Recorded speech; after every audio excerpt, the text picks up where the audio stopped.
Oliver and Duck are Great Western engines. They deliver goods and passengers when the roads are closed by deep snow. Oliver thinks snow is messy and cold. "I'm a Great Western engine," he chuffed one day. "I shouldn't have to shiver." "Begging your pardon, Mr. Oliver," said Toad, "but I think snow is splendid." Harumph. Later, Oliver saw some children building a giant snowman for the winter festival. Each time Oliver passed by, the snowman grew bigger. And bigger.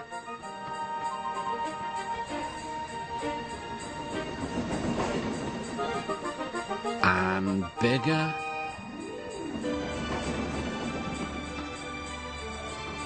And bigger. Just an observation, Mr. Oliver. Snow is magical. Pah! Finally, the snowman was complete. Oliver chuffed back to his warm, cosy shed. The Fat Controller was waiting for him. "You have to return to the mountain village. Some goods are needed for the festival." "But all this snow makes my wheels feel chilly." "Really useful engines work hard, whatever the weather."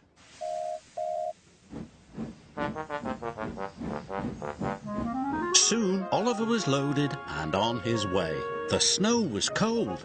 It had frozen the points and diverted Oliver into the station sidings. "Oh, shiver my boiler," cried Oliver. His driver applied the brakes. "Is there a problem, Mr. Oliver?" "Yes! There is!" "That could have been a little smoother." Oliver felt awful.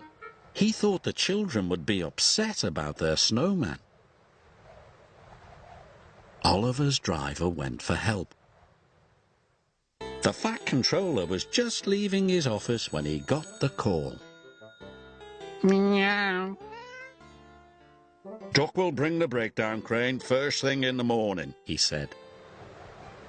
Oliver's driver returned and told him the news. "I'll be out here all night," moaned Oliver. "I'm afraid so."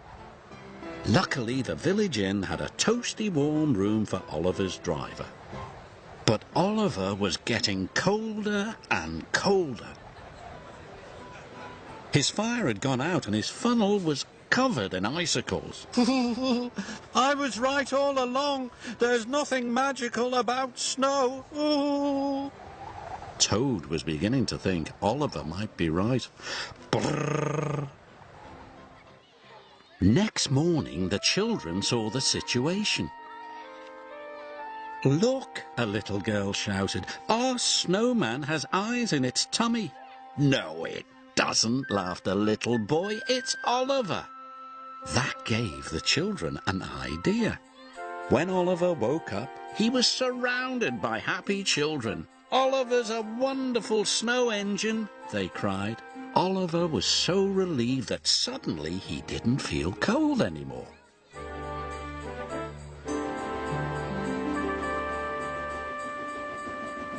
When Duck arrived with the breakdown crane, Oliver didn't want to leave. He was enjoying the winter festival so much. "You were right, Toad," Oliver called. "There are some magical things about snow." "Perhaps, Mr. Oliver," shivered Toad. "Definitely."